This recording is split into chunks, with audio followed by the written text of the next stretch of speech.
So at the time I'm recording this, October 7th, 2025, Gearbox has officially released their final dev diary for ROR2 Collective, which means that we finally know both survivals that are coming in the DLC. The original survival for this DLC is Operator, and the other survival being Drifter. And as it turns out, I heavily underestimated how many people wanted Minor in the game, good lord. It seems that people were expecting a older survival to, be in the game, like Minor, Enforcer, Handy, not the survivals from Returns, even though it was stated outright that it was a possibility that they could be added to the DLC. To be completely honest, I don't really care for much of the survivals that we also could have got.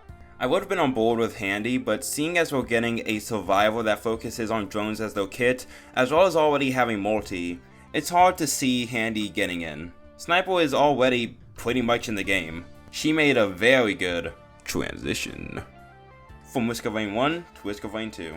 Pilot looks very close to Operator despite them playing completely differently from one another. I do not care for Enforcer. Play the mod.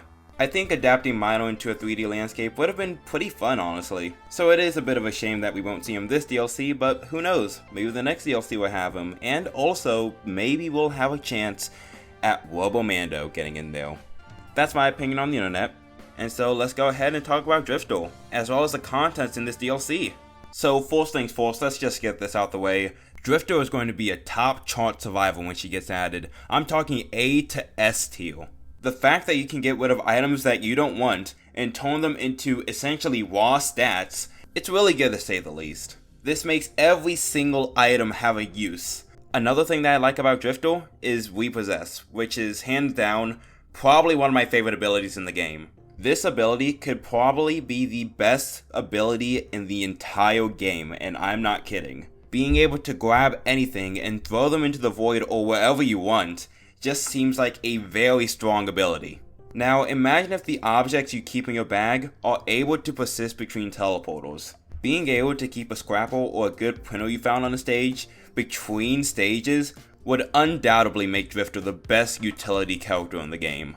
Also, you can grief multiplayer games, and I live for that. I haven't talked about Operator whenever he was first shown off, so allow me to do that real quick.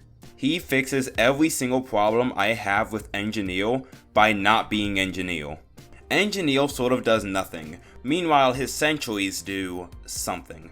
Operator gets 2 drones to start out with, and believe it or not, his kit actively revolves around his drones and the drones that you collect. It's more engaging to play Operator than it is to play Engineer. And also his primary isn't crap! Who said that? In terms of items, we actually know what some are in the DLC and what they do. The Deus Ex Machina is an equipment that allows you to parry if you time it right. Box of Dynamite lets your drones throw dynamite. Faraday Spores make sprinting build up an electrical charge, and whenever you jump, you actually do damage to everyone around you, which releases those charges. Orphaned Core is a new minion that inherits your movement items, charges into enemies with them, and also you can pet it. Hiker's Boost allows you to do more damage to an enemy whenever you're more higher up than them. And there's a couple of other items that we've only seen the model of, but we actually don't know what it does. So that's really all the items we actually know of right now. Wait, hang on a second. Yeah, that's right, they tried pulling a fast one on us. I don't know what these two do, but they look cool, but I know what this one does, so let's talk about it. This is an item from Risk of Rain Returns, and it is called the Substandard Duplicator. The Substandard Duplicator gives you an additional temporary copy of every item you pick up. Assuming that this functions 1-to-1 in Risk of Rain 2, this is a pretty solid item. Getting an extra copy of the item you just got, even if it's a temporary one, it can still change some of the interactions you encounter. Okay, now that's the last item we know about. It feels like it's been 4 months since I talked about how ROR2 Collective would not be like Secrets of the Storm in any way, and boy was I right about that. This DLC is probably gearing up to be my favorite one out of the bunch. The survivals, the items, the biggest part of this update being the drones. I am just speechless with how much content is in this DLC.